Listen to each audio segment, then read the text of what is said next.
Alright, what's going on, you guys? Welcome to Madrid Hub again. I'm your host, Dr. JOTA. Good morning, everybody. We have breaking news. But not regarding a signing in to Real Madrid, but on the other hand, a player that might leave Real Madrid. Well, not a player that might leave Real Madrid, a player that actually left Real Madrid, but surprisingly has been offered to Getafe, and literally nobody was expecting for this to happen. Getafe has confirmed, his president has just confirmed, Gareth Bale has been offered to Getafe 45 minutes ago. Apparently Angel Torres has been talking to Jonathan Barnett, Gareth Bale's agent, and they've been discussing about the possibility for the Wales player to play in Getafe next year. To me, it was a kind of surprising thing considering the big salary Gareth Bale had in Real Madrid. And I'm not quite sure if Getafe is ready to pay this kind of salary to a player. So to me, the only way for him to play in Getafe is reducing significantly his salary. So I don't know, but he might be making about the half of that, maybe 7 million a season, and even that is a super high salary for a club like Getafe. For all those of you who don't really know or don't have a picture regarding or what a club like Getafe looks like, let me tell you, Getafe is a super small club from Madrid and is the kind of club that cannot pay beyond to any single player beyond the line of 4 million a season or something like that. Even 4 million is a lot of money.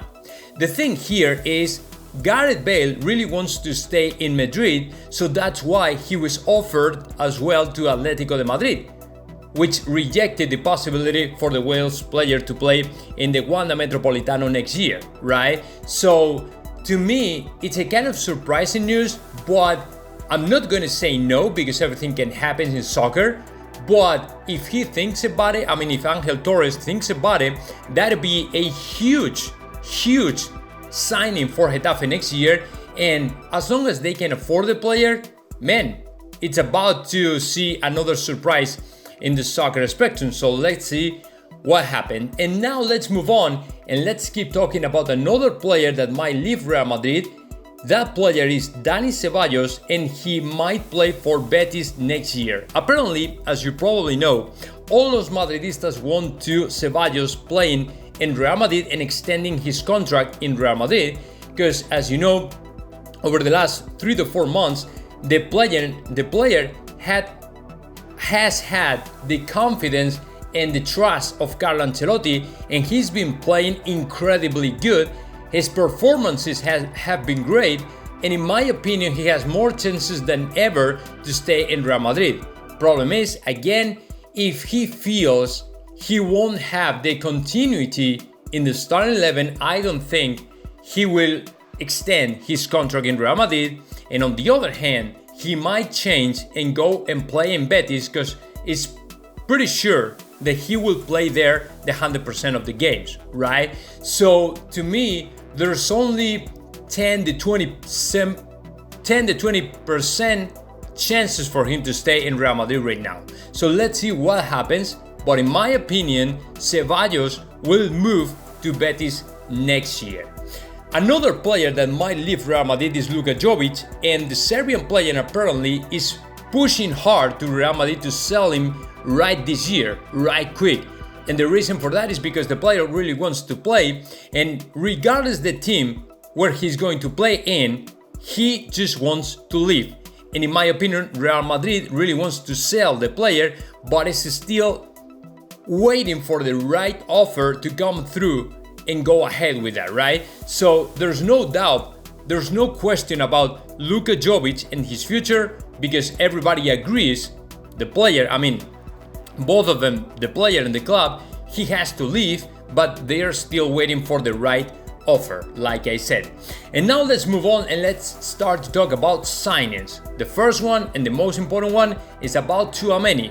The player has already accepted the Real Madrid offer. Monaco apparently last night accepted the Real Madrid offer, and the player 99% sure will play for Real Madrid next year. The only thing left is the official statement from Real Madrid. Once it's done, there's no way back, and Real Madrid and Tchouameni will play for Real Madrid. But apparently Real Madrid is still working on the little details regarding to contracts and conditions, rules and stuff like that. The thing is, there are a lot of people out there claiming Real Madrid will pay about 100 million euros for the player, which is not true at all.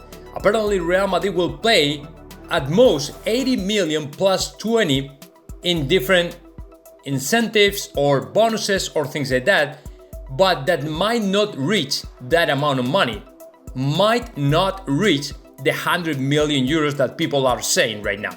So either way, I mean, if Real Madrid pays that amount of money, it's because he wants to boost and reinforce the midfield for the next year, and is the kind of player you don't want to let go just because you have another super big team like PSG pushing hard for him, and you are not allowed, you cannot afford to see how that player, that kind of player, which potentially might become in the future one of the biggest names, go to Paris Saint-Germain, right? So to me, Real Madrid is doing a great job signing this player. It is very important for us. It is very important for the midfield of Real Madrid. And of course, what I'm hoping to happen is to see how in the next 24 hours, 24 to 48 hours, we see the Tchouameni being announced by Real Madrid. So let's see what happens.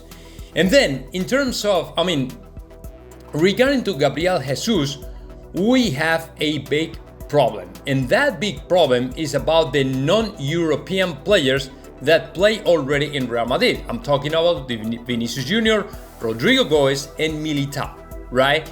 So if these three players plus Reinier and Kubo hold a non-European passport, it is pretty much impossible for Real Madrid to sign another extra communitarian player like Gabriel Jesus. So although Real Madrid has been really interested in the player, we might not be able to go ahead and sign him just because of this. It's not about the money, it is not about the player. Apparently Carlo Ancelotti really likes the player and really wants to for the player to join Real Madrid. But this bureaucratic situation, however you want to call it, it is complicating the things for Real Madrid, for both. For Real Madrid and for the player, right? So we will have to wait a little bit more, but to me, the chances for him to play in Real Madrid are right now plunging. So let's see what happens. Now let's move on and let's talk about Rafael Leao, because according to Milan News, Ancelotti doesn't want to sign Rafael Leao for different reasons, for different circumstances. Carlo Ancelotti might have said no to the promising start, to the promising player, the best player of Calcio this year. I don't know whether because already have players, because it's not the profile he's looking for different reasons. Carlo Ancelotti doesn't want for Real Madrid to go ahead and sign the player, right? So Milan might be interested in selling the player, but it's not going to be to Real Madrid. Okay, so apparently the potential signing of Rafael Leao to Real Madrid is pretty much over, and Real Madrid is not interested in signing the player, apparently. And last but not least, Darwin Núñez. Darwin Núñez is a player that has been very attached to Real Madrid since time ago, but Jurgen Klopp and Liverpool got on the way of Real Madrid, or better said, got on the way of the player, and now he's closer to sign a potential signing of 100 million to join Liverpool next year. So all these players like Nkunku, Darwin Núñez or Rafael Leao that have been very linked to Real Madrid will no longer play for Real Madrid, will no longer be related or linked to Real Madrid. And to me, Real Madrid will not splash the cash for a player we are not in need of, right? So we will have to wait a little bit more to reinforce the attack. And it's funny because the attack line was going to be the most remodeled and renewed area aspect line, whatever you want to call it, Real Madrid was going to go ahead and do it this year, but it's not going to be anymore. And actually the midfield and the defense will be the most reinforced lines Real Madrid will have next year. So let's see what happens, but neither of those, Rafael Leao or Darwin Núñez, will join Real Madrid. Let's see what happens with Gabriel Jesus, and I will keep you posted, guys. Now, thumbs up, like if you like the video, and of course subscribe and comment in the section below. See you in the next one.